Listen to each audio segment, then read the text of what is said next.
beskrive hende som en kvinde, som er udviklingshæmmet. En voksen pige med Downs, som tror hun bærer boller.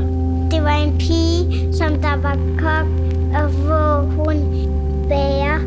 Under stjernerne på himlen. En ung pige med Downs, som prøver at synge Rasmus Seebach. Det var en, der spillede musik. Hun syngte. En pige, der sang.